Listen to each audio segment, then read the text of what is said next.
All right, so we're back here for part two of this week's episode of Weekly Crossbar, Week in Review. So Coach Wink, just kind of picking up where we left off. We're now at Sacred Heart against Cold Spring Harbor. So you Yeah, got, that was Monday at 4 o'clock in Sacred Heart Academy. yeah, that was my first time actually on the campus. Driven past there countless times, but that was the first time I was actually there physically on the campus. Impressive, right? Impressive school. Yeah, especially given the location because it's in such a high volume, high traffic area. Yeah, but when you go in there, you're almost like you feel like you're like, it's like you go from a busy street to like a calming, Right. right? Didn't you feel that way? Yeah. Yeah, it was cool. It's cool. It's definitely a cool school. And I've had the pleasure of meeting a lot of kids who have gone through that school, both now women and moms to young ladies. And all the kids are very impressive. Very, very high academic school. Uh, I'm a big proponent. If that's what works best for your daughter, I would check it out. Definitely a cool school. I know the AD pretty well. I got to interview her a few years back when the Biscardi sisters were part of their program, and the kids were wicked impressive. And obviously, we got to interview a lot of the kids and great players, great kids, smart kids. So kudos to Sacred Heart, what they built there. Yeah, absolutely. And they have a really talented lacrosse team this season. But that day at least, it was the day of the Seahawks for Cold Spring Harbor, getting that win 12-7. And really, I mean, in the first quarter, you could say like that's really where it kind of started. They had control of that game from the first quarter. Sacred Heart, they made a spirited comeback a couple times, got within a goal or two, but it seemed like anytime Sacred Heart was making a run to get back in that game, Cold Spring Harbor, they were able to have an answer. And just talking about some of their standouts for Cold Spring Harbor, Amelia Bentley at attack. She was 3-3 in that game. So a monster game for Bentley. Ryan Reynolds from the midfield. She was 3-1. Maggie Spear, also from the midfield, 4-1. So a big day for her. And then Ruby Spielberger. I know we were talking about this while we were covering the game. It seemed like every ball that was on the ground and up for grabs, it seemed like they all made their way to Ruby Spielberger in that game. Yeah, it's funny, but you take the personality of your coach and Coach Danielle Castellon. Um, you'll hear me call her Candy because that's her maiden name. That's when I met her. She is a feisty, tough, aggressive, and that they take the personality of Coach Candy Castellon's. She probably was that way when she played. I didn't have the pleasure of watching her play. I did see her brother play at Hopkins, and he was a tough kid. And that team kind of everything works from it seems with that team, everything works from the defense out. It's kind of like a Garden City team in Yeah. many ways, Yeah. right? They mirror their identity and personality of their coach. Yeah.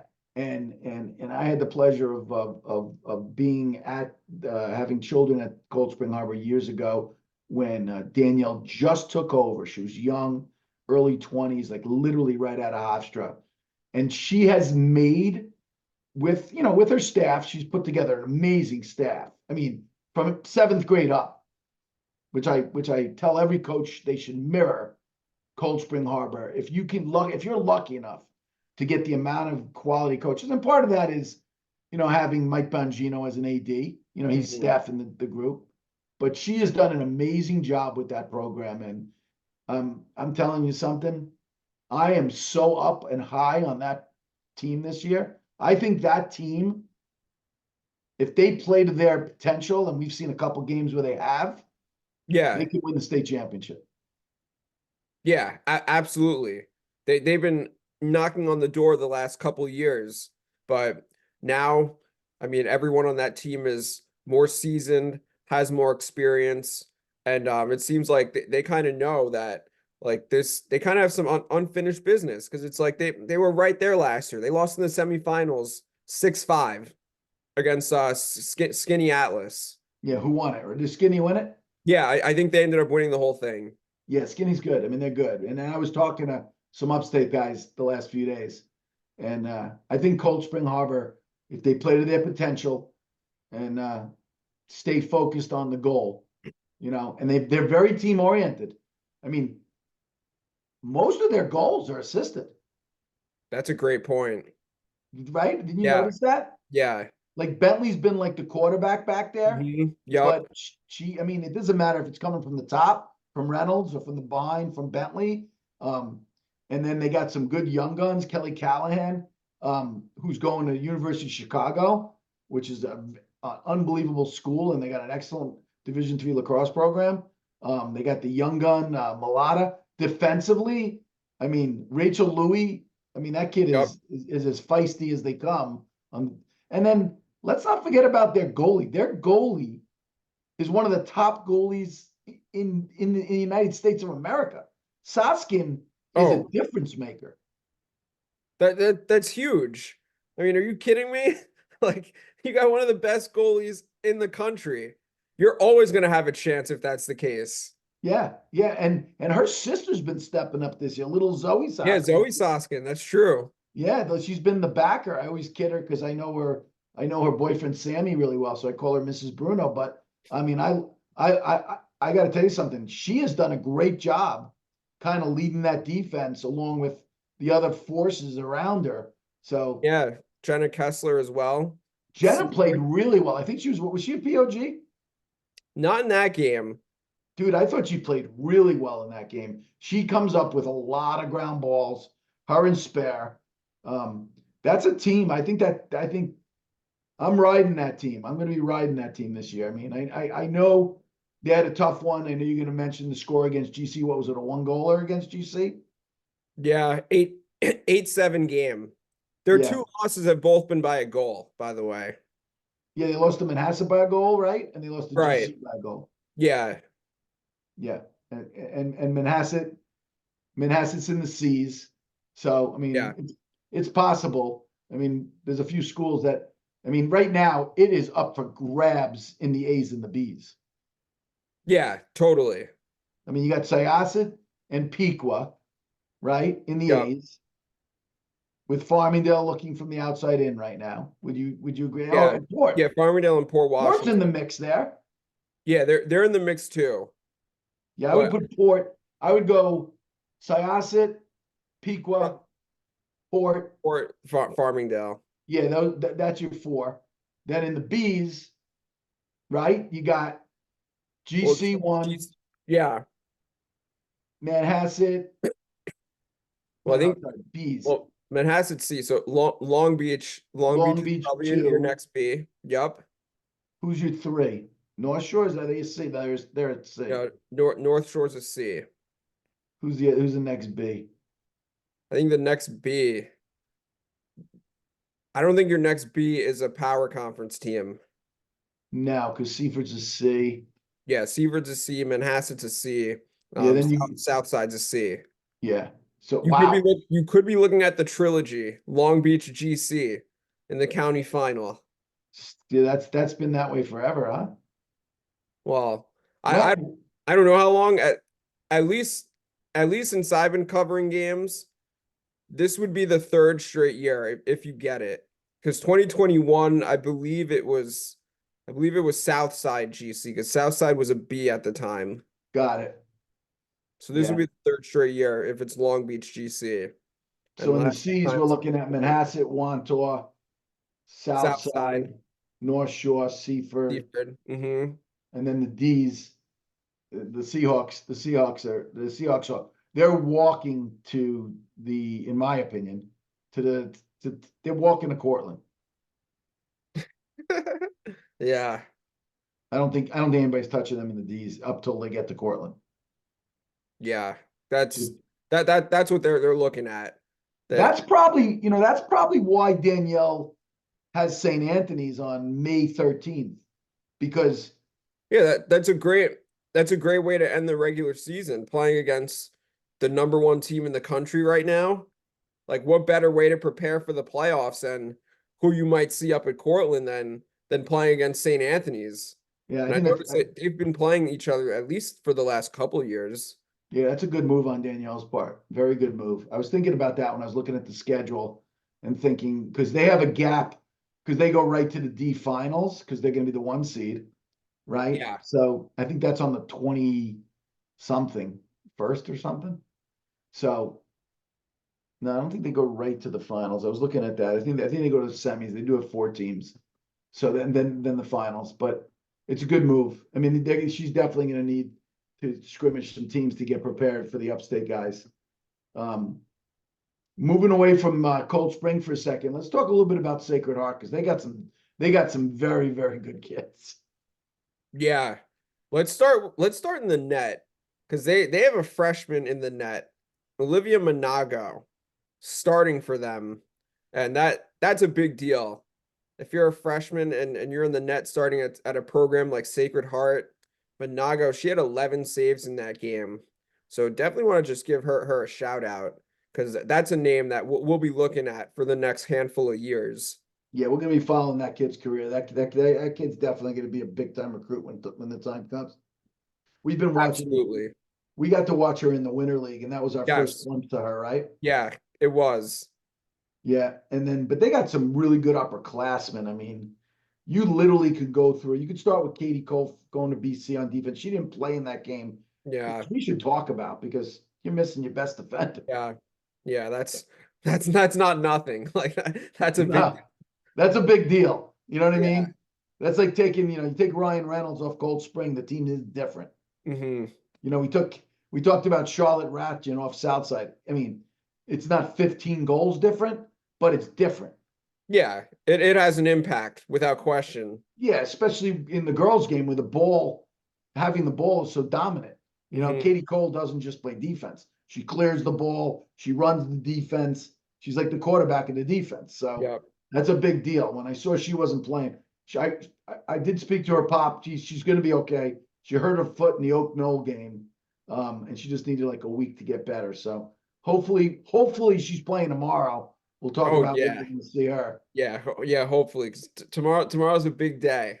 Yeah, tomorrow's a big girls' day, but I mean, we could talk. You can start rattling off all the great kids at Sacred Heart because there's plenty to talk about. Yeah, I mean, Kaylee Fravert, Katie Flaherty, Charlotte Brown. I mean, Liz Colleen Thick. Liz Darcy, Colleen Thieck. Yeah, I got to tell you something. The kid Flaherty, when the game started, I thought was going to have like one of those huge days, Hmm.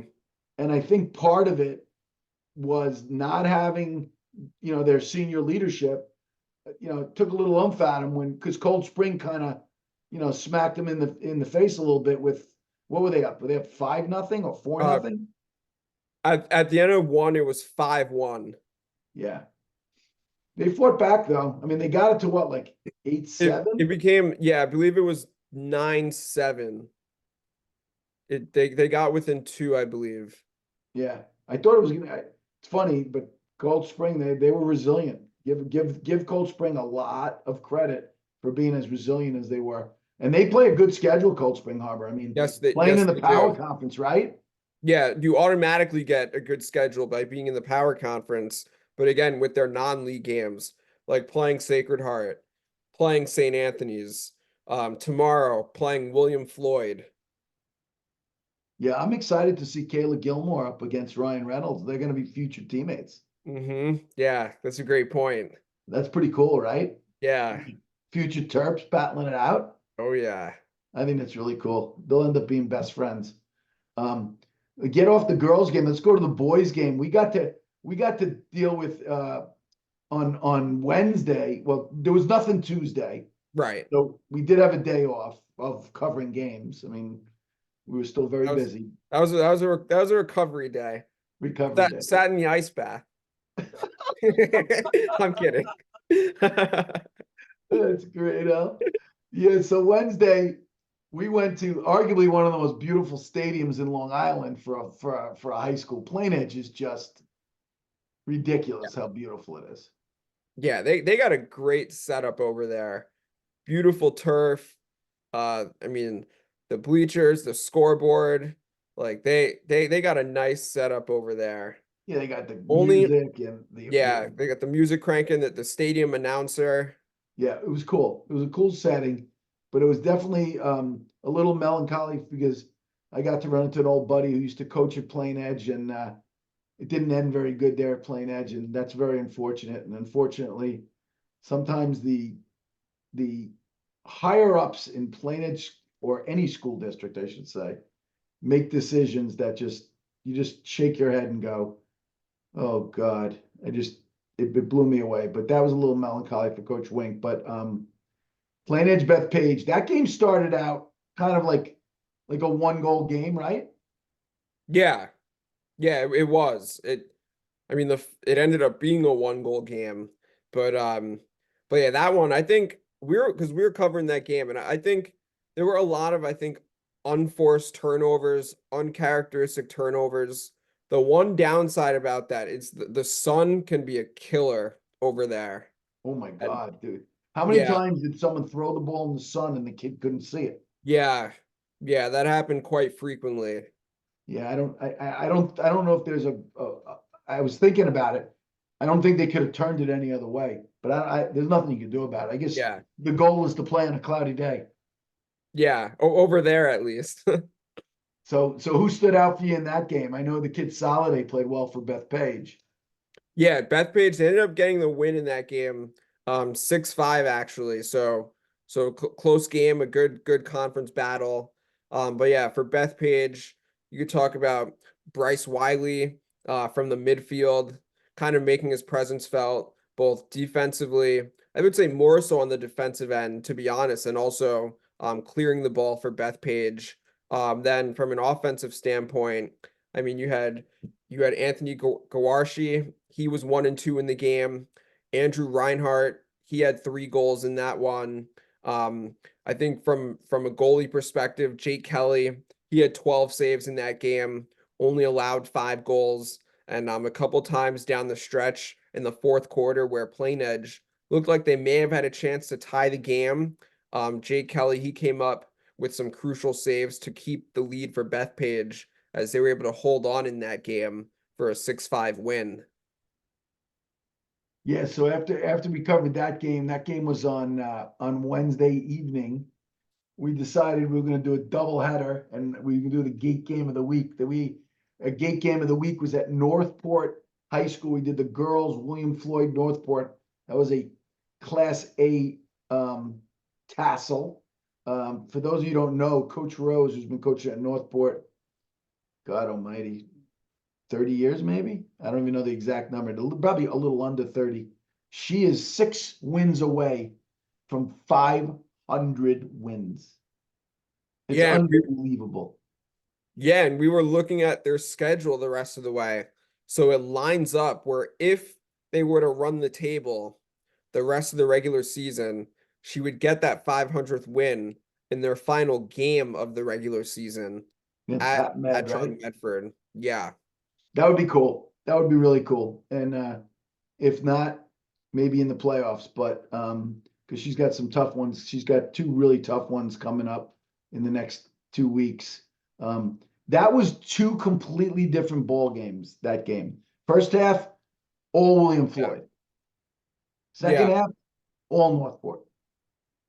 Yeah, in a way, it was almost like 4 games, really, because it was like first it was Floyd, then it was Northport, then it was Floyd again, Oh, and then yes, that's right. Northport held them off at the end.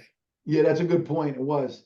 Yeah, I don't know if it was more like Floyd for the first half, Northport 7-0 in the third quarter, right? Yep. Yeah. Floyd went on what, a 5 goal run? 4. 4 goal run. Got it to what? 2 goals or 1 goal? That's 1. what Carroll called a timeout. Not 9-8. Yeah. That's right. I remember talking about that timeout, and then they dominated from there. It was almost Right. like, Then they scored the final 4. yeah. I saw Carroll's husband Al after the game, and I was talking to him. I said, "What was the Vince Lombardi speech at halftime that got these kids to get going?" Because they went from melancholy to the best team in the country, Hmm. right? They had one play. I got to bring up this one play because I even brought this play up to a guy I was talking to this morning. Mary Brecklin in the corner strips the ball from a Floyd player, picks up the GB, throws it, I believe, to the goalie. The goalie throws it to a defender to a midi to another midi runs it up, runs a fast break as perfect as you can, and then it goes attack, goal. And it was like, it was unbelievable. It was like the perfect lacrosse play if you could draw it up. Yeah, couldn't They execute it any better. You couldn't execute it. It was beautiful. And so I thought that was the get. I mean, when Floyd was making their comeback and Kayla Gilmore kind of said, I'm gonna take over, that was fun to watch. Watching Yeah, Gilmore do her thing. yeah, that's exactly what that became. It became the Kayla Gilmore show as she just tried to will her team back in that game. And she did just that. And I believe it was the goal that made it 9-8, I want to say, Yeah. where she scored and like took a dive like right on the crease and like somehow finished that. And she was definitely fired up, really an emphatic goal. And I think that was the one that made it a 9-8 game before Northport took that time out. But yeah, that was unbelievable to watch because she was really doing her best to will her team to a comeback win there. Yeah. Who were the standouts that I mean, I know we could have given POG t-shirts to a lot of kids that game, both on the losing and winning team. Yeah. But yeah, if you want to talk about some of the Northport standouts, Kennedy Radzul, where that one kind of changed when Northport they figured something out on the draw circle because it looked like Floyd was winning most of those draws to start the game, but Radzul and Northport they ended up kind of figuring something out there. And Kennedy, she was also 5-1 in that game, so she had a big offensive day. Also for Northport, Christina Loro. She was 2-2. Kate Atkinson, the sophomore, 2-3. Um, so I mean Northport The defensively, freshman Riley Cash. yeah. Riley Cash, Juliana Teachin. Yeah, their offense was clicking in the third quarter. Yeah, that's when they really got things going in that Yeah. third quarter. From a defensive standpoint, Emma Greenberg, the sophomore, Sophia Melli, also a sophomore as well.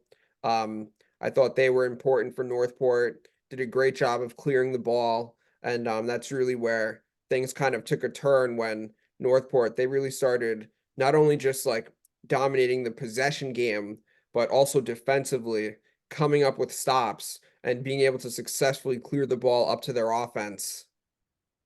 Yeah, I was very impressed with them. I mean, obviously we could talk about the kids. The goaltender played well, I thought. I thought Charlotte, how do you say her last name? Cuneo? Cuneo. Hmm. I thought Charlotte Cuneo played very well as well. Um, who do you think stood out for the Floyd Colonials? Yeah, I mean, aside from Kayla Gilmore, I thought Jackie Sutherland too. Yeah, she played Jackie, well. yeah, Jackie Sutherland, she had a couple goals, but also when Floyd was winning the draw, there were a couple of times, really numerous occasions where the ground balls were going to Sutherland. So she was the one that was coming up with those GBs on the draw for William Floyd, especially early on in that game when Floyd was in control at the draw circle. Yeah, it was definitely. And then after the game, I know Ava Tiedemann, who I thought played well as well. I did reach out. She wasn't feeling well, and I checked in with their assistant AD, and she's okay. So knock wood, Ava's good. We're a little worried about her after the game. It was a hard fought game. I mean, you could talk about.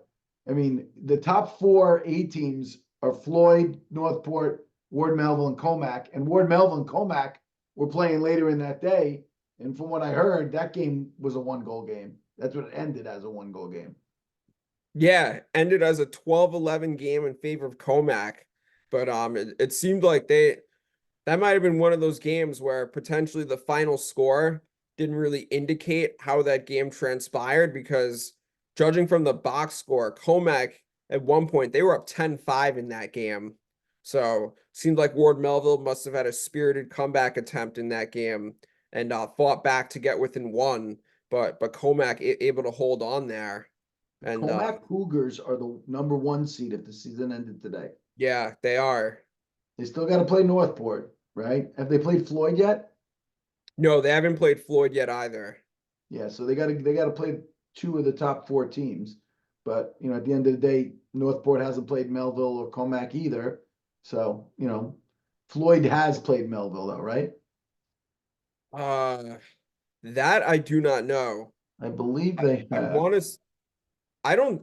I don't think they have. No? Hang on. Interesting.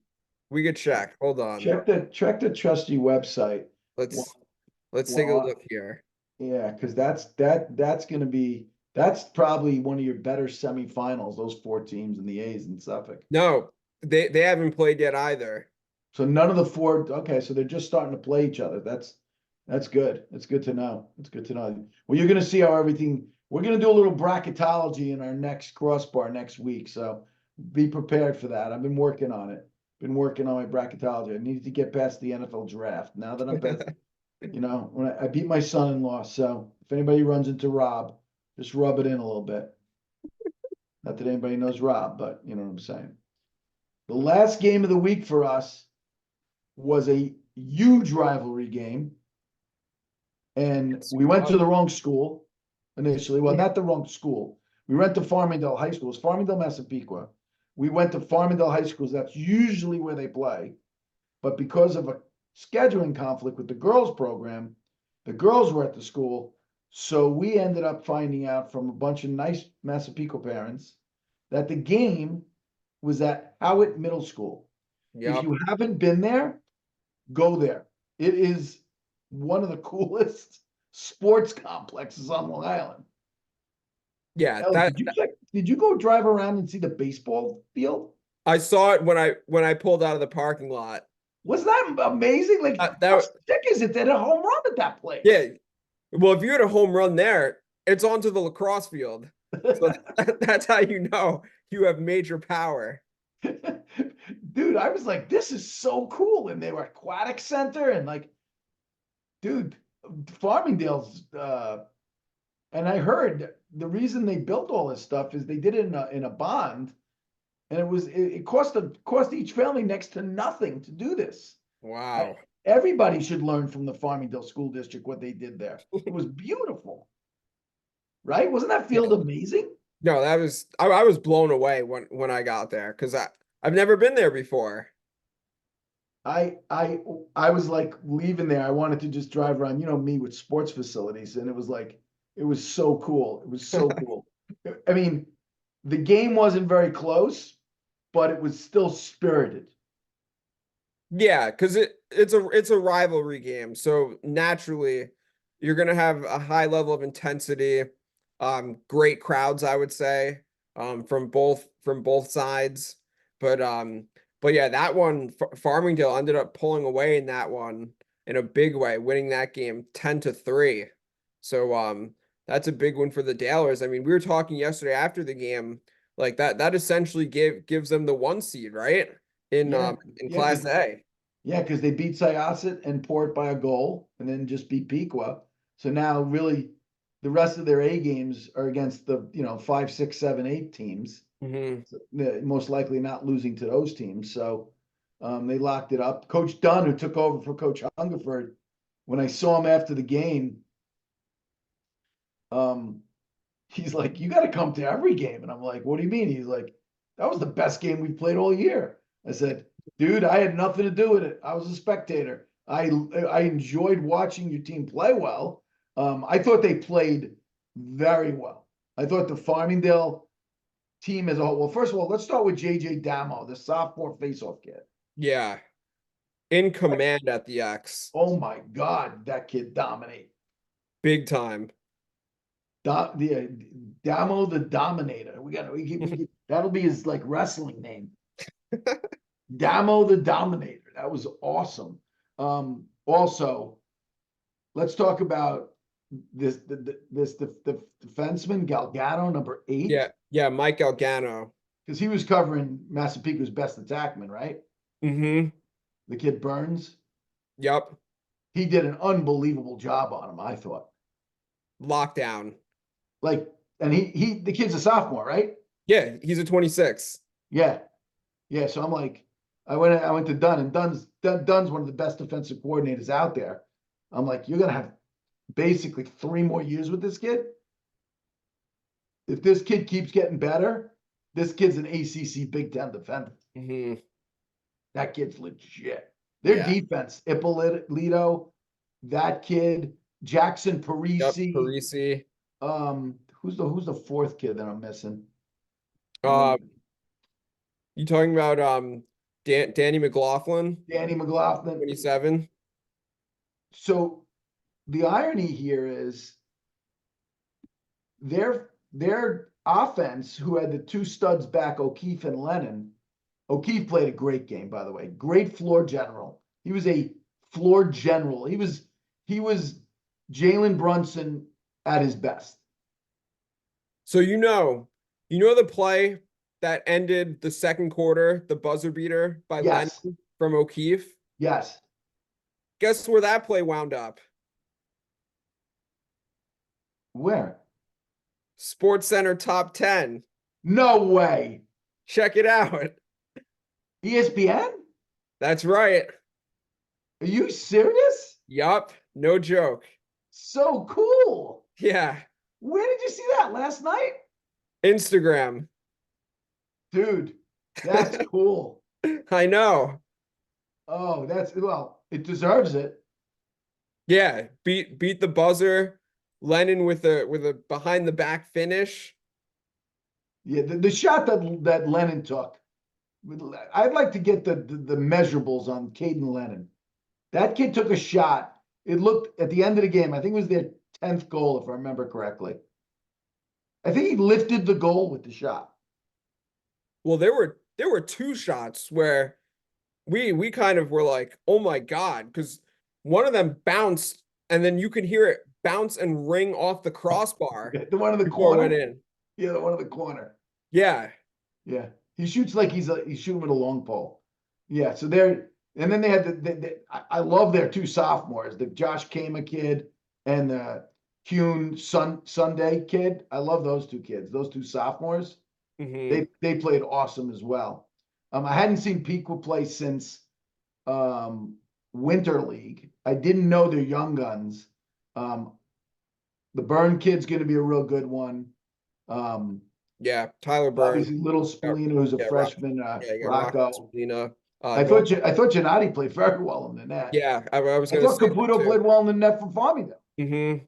The goaltending was good. It was just one of those games where Dalers dominate the ball, right? They don't force it. They played very disciplined. Their offense was very, very disciplined. Did not force the ball and took, made opportunities count. And that's what gave them the lead. And then they, by dominating the ball, I would think that their playoff game, if they play again, will be different. I'm sure. Yeah, especially against a rival like that. Like Yeah. it's hard to beat the same team twice in a season in general, but let alone if it's a crosstown rival, and it's really hard to beat them handily 2 times in a season. So you wouldn't expect a game like that if they were to meet in the playoffs. As we get to the end of this second part of our podcast, and we don't have much time, we have to talk about we'll talk about these games next week, but what we're going to be doing tomorrow up at Cold Spring Harbor High School with the Gains for Brains, which for anybody that's listening to this podcast, if you could donate $5, $10, $1, whatever it is, it's a great cause for brain cancer. Andy Rappaport from MSG Varsity started it a bunch of years ago. We always cover this for them because it's such a nice cause. It was a young lady who passed away from brain cancer that Andy had interviewed, and he was so taken back by this young lady, she was a high school kid, by her as a human being, that he put this together, and he's been raising money for brain cancer since that. And so if you can go on to our Instagram, our link tree, and donate, that would be great. We're going to be up there. We have St. Thomas, West Islip, Eastport South Manor, Ward Melville, Sacred Heart Academy, St. Anthony's, Massapequa High School, Garden City High School, Manhasset High School, Cold Spring Harbor High School, and William Floyd playing Greenwich Academy, Wilton, Nyack, New Canaan, Ridgewood, Summit, Suffern, Oak Knoll, Darien. Come up there, support the girls, watch the kids. Some of the best players in the high school will be there. My suggestion is if you like women's lacrosse, if you have a daughter who's, wants to play at the highest level, there is so much talent that's going to be up there, and it's such a great cause. And Andy's wife does these amazing, she cooks for weeks and has cookies in Danish, and they sell it, and all the money goes to brain cancer. They sell t-shirts, and we're going to have some youth scrimmages up there, and we're going to have our team covering it. Please, please, please either donate, come up and support it. It's a wonderful, wonderful cause. Yeah, absolutely. Very well said, Coach Wink. And like you said, if you're a young lady into the game of lacrosse and you want to come and check out some super talented teams, the games are going to be going on all day. First game starts at 10 a.m. Last game starts at 7 p.m. And there's really not a bad time to come because you're going to see some talented players on the field regardless of what time you show up.